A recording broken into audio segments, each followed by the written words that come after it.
All right, so I'm Rebecca Ranget speaking on behalf of the Kamodo team. My team members and co-people are listed below. I'm going to talk today about lowering the utilization barrier for heliophysics model outputs. Um, so the QR codes at the bottom corners of the screen are links to the GitHub pages. We have two. One is the Kamodo core GitHub page, which has the core capabilities for Kamodo that we build upon. The CCMC's Kamodo GitHub page has the model interfaces that I'm going to talk about today, along with a few other features. All right, so here's a good sample of the models that we host at CCMC. And this is just to demonstrate the breadth of the problem that that we're facing at CCMC. So we have a wide range of models, as you can see here, across all of the domains of heliophysics and space weather.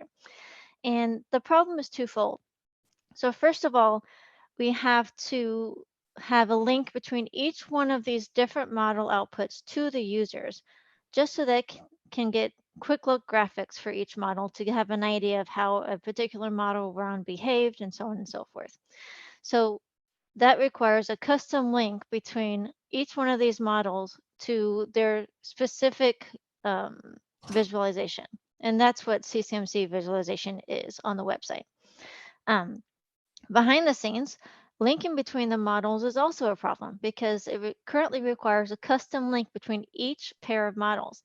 And you can imagine if I actually drew the links on this slide, it would be a pile of spaghetti. It's a mess. So that code behind the scenes is not only a mess, but difficult to maintain, difficult to update, and it's the motivation for this talk. So a previous solution before Kamodo was Chameleon, but it was still difficult to maintain. So we have a problem, and we're working on using Kamodo as a solution to this problem. So first, let me tell you what Kamodo is. So Kamodo is built upon the idea of functionalizing data. So before I get into capabilities, let me explain that concept. So here's an example on the top right in the first block of how to functionalize, say, time series data, one-dimensional time series data with this particular function that I wrote. So it takes a one-dimensional array of time values, a string telling it the variable name, some units, and the one-dimensional array of, in this case, density values. And you can do that repeatedly, all pulling it into the same Kamodo object, which I'll explain in a moment. But this Kamodo object functionalizes the data.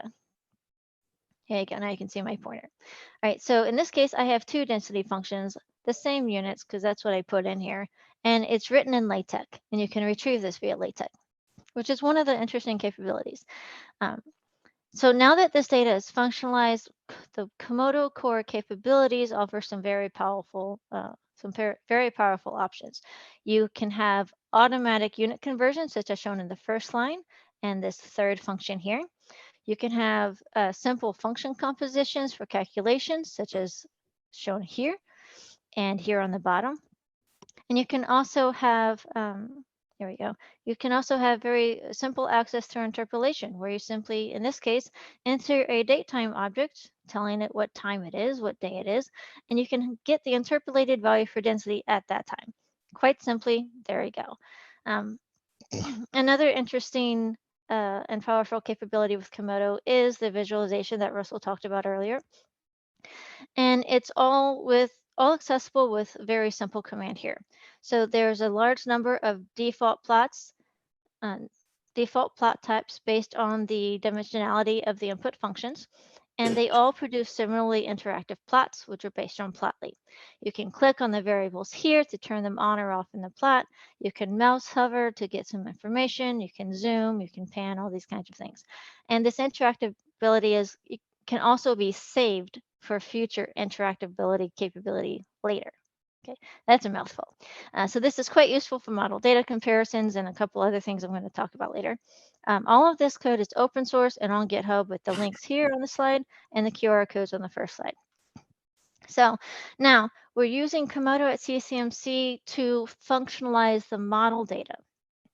so that we can offer our users the same capabilities, but with model data, which is going to be a very powerful solution to our problem. So in order to do this, we're building a network of model readers. And the task here is for each model reader to provide users a direct interface to the model data desired, but all in with identical syntax. So think of this as our pre-happy interface that we're working on. All right, so the syntax is quite simple. You figure out what model string you want based on what's already available in the Kamodo library. We retrieve that reader with this syntax, and then execute the reader by just telling it where the data is and what variables you want. And the variable list is optional, just like it's optional with happy. So we're developing this in keeping happy in mind as a future goal. Okay, and with these two simple commands, the model data is functionalized just as it was on the last slide. Now, the point here is that the syntax here for GetEm, as an example, is identical to the syntax for AMGeo, which is identical to the syntax for all of the model readers that we're developing. That's the power behind the solution here. It's identical capability for all of the models.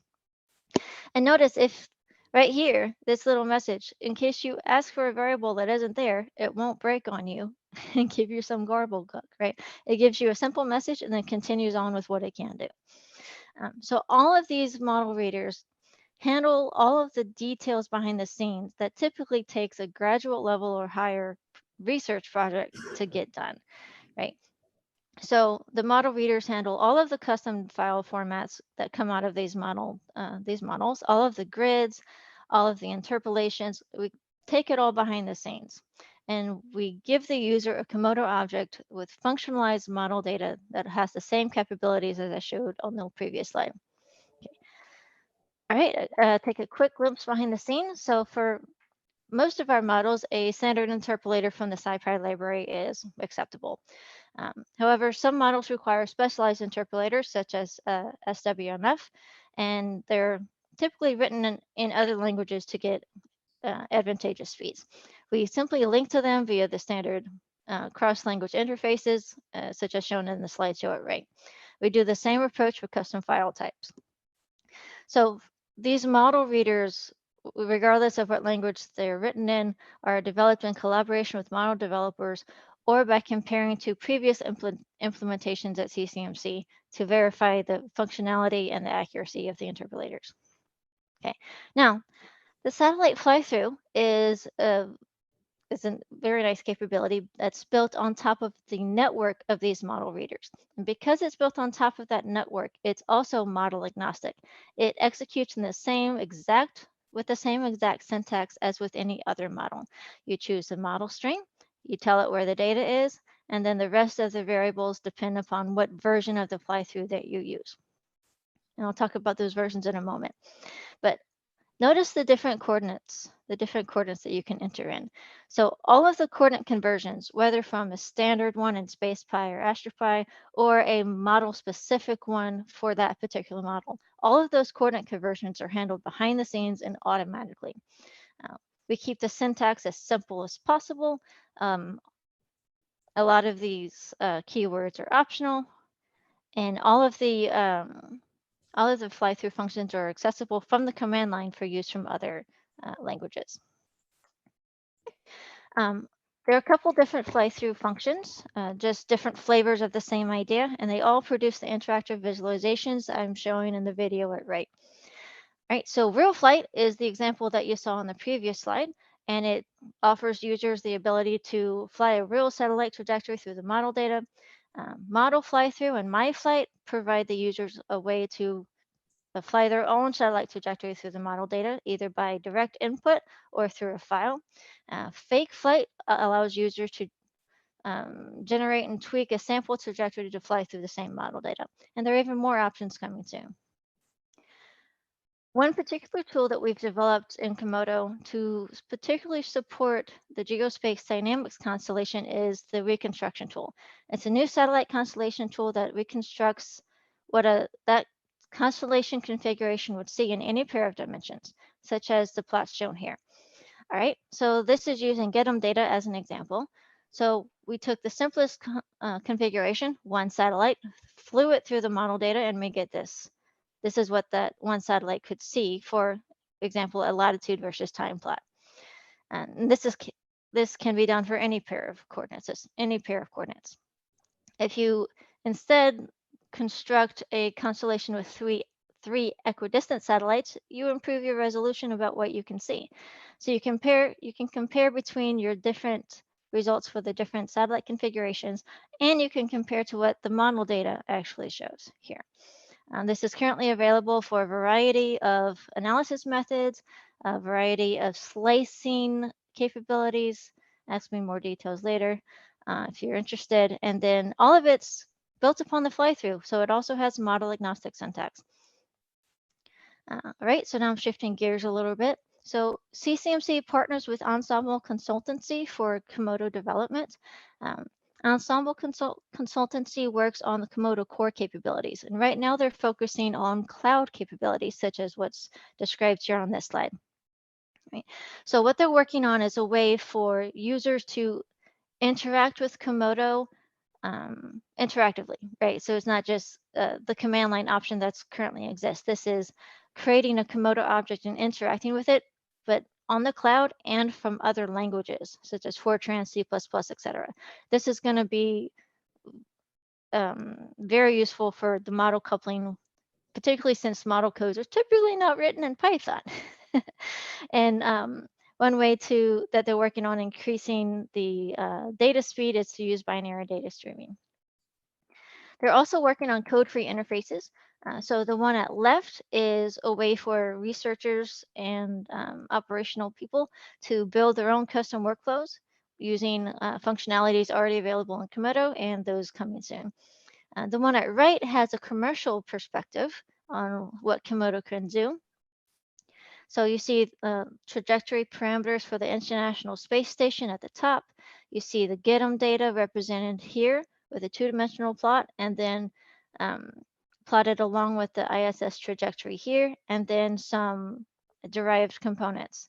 So I'm going to show a piece of this tutorial video. You can use the QR code here to get the full video.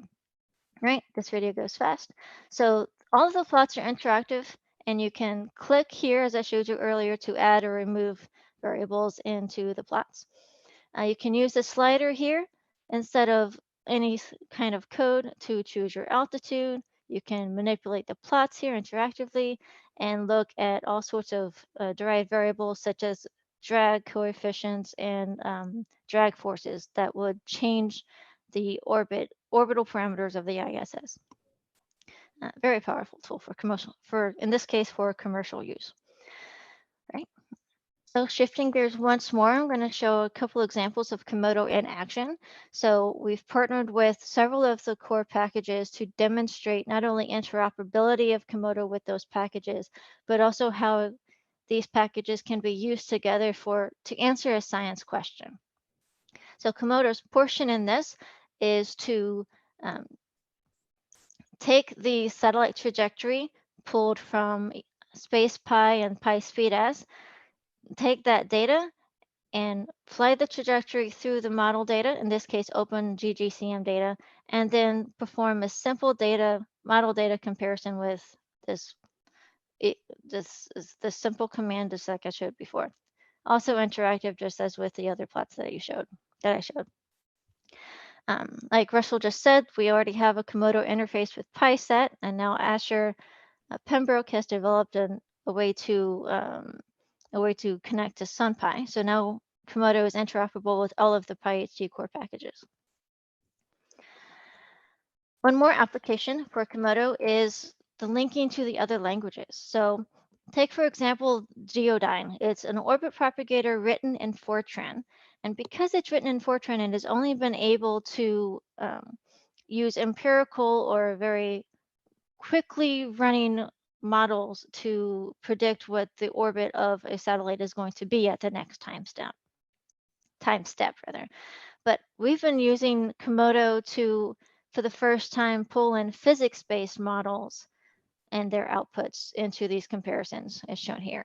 So I'm not going to talk too much about this because it's not my work, but Katie is on the line if anyone has particular questions. Let me close with this. I have future plans. Um, in light of open science, we're obviously going to be improving our documentation. Yes, I know it needs improvement. It's on my list. We're also partnering to build open access to compute capabilities next to model data, particularly because model data is huge. It can be quite large in most cases. Particularly CCMC, we're going to be working on speeding up our fly-through via function composition, speeding up our interpolators using parallelization, and working towards adding happy on top of the fly-through and maybe also the model readers. So John and I will be talking. Komodo core improvements I've already talked about. I'm interested in developing tutorials, particularly using Russell's new orbit propagators in PySet. Excited to pull that in into a Python notebook. Also interested in working out a way to pull in 2-line elements as inputs to Komodo's fly-through, along with model data comparison using SumFi. Science applications of Komodo are large and growing. You can also already use it for satellite constellation studies, expanded model data comparisons. You can also use it for ensemble modeling across multiple models, not just outputs from one model, such as the paper published a couple years ago, but across several models now with the capabilities. In the future, we're looking towards model-model interfaces for plug-and-play model coupling. So we invite the model development community and the community at large to make your model data interactive. The models we currently support are listed here. Yes, only a handful, but we have a large number of models in the works. And if the data is on my machine, I'm a happy camper. I have coding to do. All right, I'll end there. I have extra slides if people have questions.